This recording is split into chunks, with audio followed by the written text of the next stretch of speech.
Et avant l'analyse d'Olivier sur le plateau, on va accueillir ensemble Fanny Weckscheider. Bonjour Fanny, expliquez-nous dans quel cas cette garde nationale, cette force peut-elle être mobilisée? Eh bien, cette force militaire composée de réservistes volontaires est mobilisable de plusieurs façons. C'est toujours de manière exceptionnelle dans des cas de force majeure, par exemple des catastrophes naturelles. Ça peut être le cas également dans des opérations de maintien de l'ordre, des opérations militaires ou encore pour faire appliquer des lois fédérales. Alors cette force également, elle est déployable à deux niveaux, à l'échelle des États fédéraux eux-mêmes, par les gouverneurs qui les dirigent, ou encore à l'échelon national, cette fois-ci, sur décision du président des États-Unis, par la voix de son secrétaire à la Défense. Alors, il y a des exemples justement qui montrent que actuellement, pour ce qui se passe à Los Angeles, l'enjeu principal, il est évidemment politique, puisque le président Donald Trump semble avoir contourné l'autorité du gouverneur démocrate, on le précise, de l'État de la Californie.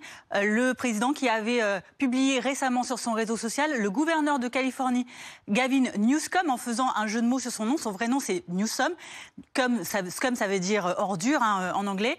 Et la maire de Los Angeles, Karen Bass, ne font pas leur travail, raison pour laquelle Donald Trump aurait déployé cette garde nationale. Réponse du gouverneur de la Californie, il dénonce une décision délibérément incendiaire qui va ne faire qu'aggraver les tensions, et également il dit que le président et son gouvernement fédéral ne veulent que du spectacle.